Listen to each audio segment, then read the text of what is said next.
भारती कथा विश्व मध्ये आपलं स्वागत आहे. सुभाष किन्होळकर यांची ही कथा नात्याबाहेरचं नातं. सुभाष किन्होळकर 1970. मशाल, रानमेवा हे काव्यसंग्रह, ट्रिंग ट्रिंग हसत खेळत हे बालकविता संग्रह, झळ ही कादंबरी आणि गगनगंध हा ललितलेख संग्रह प्रसिद्ध. लेखक थंडीच्या तडाख्यात पडलेल्या कुत्र्याच्या गोंडस पिलाला घरी घेऊन येतात.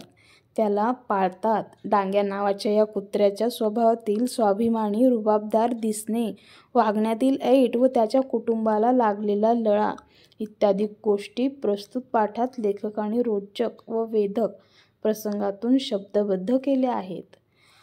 थंडीचा हळवा झंकार सर्वांगाला वेधून टाकणारा, रान पानाफुलांना आपल्या इशाऱ्यावर नाचवणारा, नदीच्या झुळझुळणाऱ्या पाण्याला मंद लहरीवर खेळवणारा, आकाश स्वच्छ असलेल्या रेखीव छटांनी तर रात्रीचं अत्तरंगच उजळून निघालेलं, जिकडे तिकडे लख्ख झगमगाट पसरलेला, रात्र काहीशी सामसूम पण मन वेल्हाळ. रात्र जशी जशी आगेकूच करू लागलेली तशी थंडीची लाटही वाढलेली. सारी थरथरती लाट मफलर, कानटोपी आणि स्वेटरमध्ये बंदिस्त झालेली. अशा कडाडत्या थंडीतही गावगल्लीची वाट सरळ गावाबाहेर येऊन गेलेली. तिथं 4-6 जणांचा घोळका शेकोटी पेटून असलेला. शेकोटीभोवती मक्याच्या कणसाचा भुसा पडलेला. 4-2 गवऱ्याही त्याच्या बाजूला असल्या अस्तित्वाची चाहूल देत असलेल्या शुभ्र चांदण्याचा प्रकाश किरणात त्यांच्या चाललेल्या भेंड्यांना रंग चढलेला. माझाही त्याच्यातील सहभाग आनंदाची वृद्धी करणारा. शेकोटीपासून 10-15 पावलांच्या अंतरावर असलेलं एक कडुलिंबाचं झाड चांदण्याच्या लख्ख प्रकाशात अधिकच प्रसन्न दिसत होतं.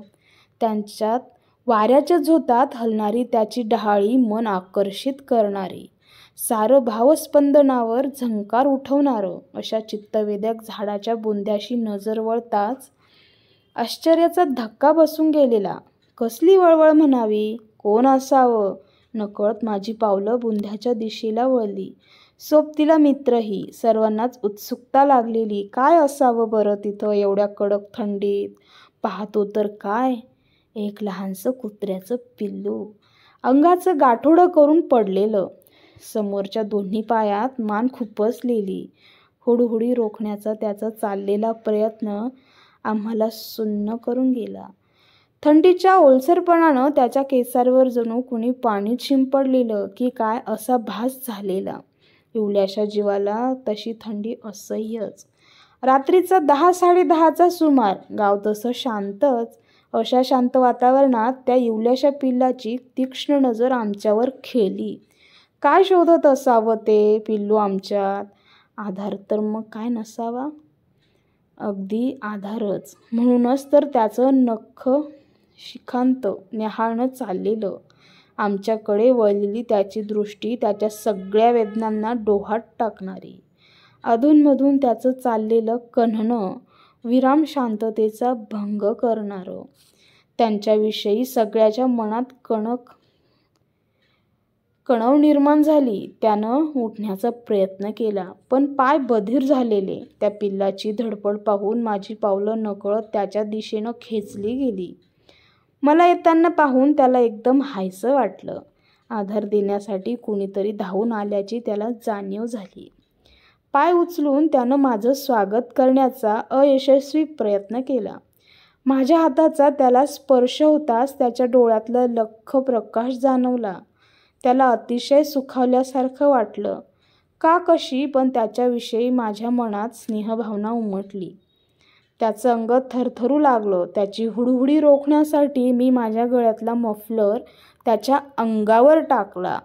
मफलरमुळे काहीशी ऊब मिळाल्यानं त्याचा चेहरा अधिकच खुलला होता. हुडहुडीही थांबली. दिलं तर त्याने कोठे जावं? कोण देईल त्याला आधार? कोण लळा लावील?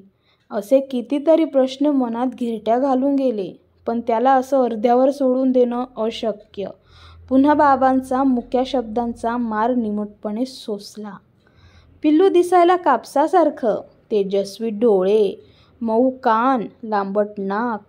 त्याला पाहताच प्रेम जडावं इतकं आकर्षक. वा, त्याला हवा असलेला माझा आधार अगदी पक्का म्हणून रात्रभर त्याला अंथरुणाशी झोपवलं. माझ्या अंगावरील ब्लँकेटच्या उभेमुळे त्याला लहानग्या गोंडस पिल्लाला हवा असलेला आधार मिळाला. त्याला अतिशय खुशी झाल्याचं जाणवलं. त्याच्या चोरट्या नजरेनं त्यानं मला पुन्हा न्याहाळलं. मलाही त्याच्याविषयी आपुलकी निर्माण झाली. त्याला कायमचा आधार मिळावा म्हणून मी त्याला थेट माझ्या घरी घेऊन आलो. घरात माझा प्रवेश होताच घरातील मंडळी एकदम बावरली.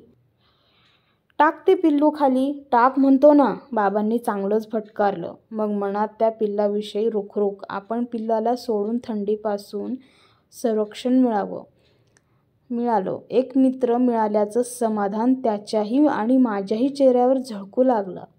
ध्यानीमनी नसताना जुळून आलेलं नातं अगदी सुखावून गेलं. त्याला आता प्रेमाची ऊब मिळाली. त्यामुळे त्याचं कण्हंही थांबलं. शांत झोपही लागली. चिंब ओल्या स्वप्नाचा फ्लोर दोघांच्याही स्वप्नात बहरून आला. सकाळच्या प्रसन्न हळदुल्या किरणांना साक्ष देऊन त्याचा नामकरण सोहळा क्षणभरात आटोपला गेला. त्याच्या दांगड्या शरीराला अनुरूप असं त्याचं डांग्या नाव ठेवलं. मित्रमंडळींनाही त्यांचं नाव आवडलं. आता तोही सगळ्यांचा खास मित्रच बनला. प्रत्येकाला त्याचा लळा लागला. त्याची दुळूदुळू चाल भावणारीच. त्याने तेजस्वी डोळे अगदी बोलके. त्याच्या मनातील गोष्टीला जणू उजाळा देणारे. अंगावर पडणारी त्याची झेप उत्साह द्विगुणित करणारी. डांग्या लहानचा मोठा होऊ लागला. वाढत्या वयासोबत त्याचा चेहरा अधिक प्रसन्न, शरीरयष्टी अधिक दणकट. त्याचं तर्णबांड शरीर येणाऱ्या जाणाऱ्याच्या नजरेला भुरळ घालणारं. दोन्ही डोळ्यांच्या खाली असलेले पिवळसर पट्टे आणि मागच्या पायांच्या बोटांवर असलेले लाल सोनेरी पट्टे सगळ्यांचं लक्ष आकर्षित करणारे. डांग्याचं ओट्यावर पाय पसरून बसणं रस्त्यावरून ये-जा करणाऱ्यांना डोळ्यांना मोहून टाकणारं. दूरवरून आलेली मित्रमंडळींची शीळ तर त्याची जणू पाठच झालेली. शिळेच्या रोखानं त्याचं दुडूदुडणं लक्षवेधक. साऱ्या गावाला भुरळ घातलेली त्याचं सोज्वळ रूप पाहून आई-बाबांना सुद्धा त्याचा नकळत लळा लागून गेला. डांग्यालाही त्यांच्याविषयी खूप जिव्हाळा. त्यानं जणू त्यांच्या थेट हृदयातच प्रवेश केला. त्याच्या नावाची कीर्ती सर्वदूर पसरली. प्रत्येकाच्या डोळ्यात त्याचं रूप नटलं. डांग्या अतिशय प्रामाणिक. घरादारात शेतात सुद्धा त्याचा प्रामाणिकपणा जाणवलेला.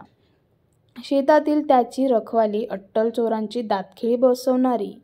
डांग्याच्या नुसत्या कर्तबगारीनं भल्याभल्यांची बोबडी वळायची. पक्क्या हिमतीचा राखण्या मिळाला म्हणून त्याच्या नावानं मनात घर केलेलं, जे कधीही विसरता येणार नाही. रात्रीची त्याची राखणदारी, उभार डोळे तेवत ठेवणारी.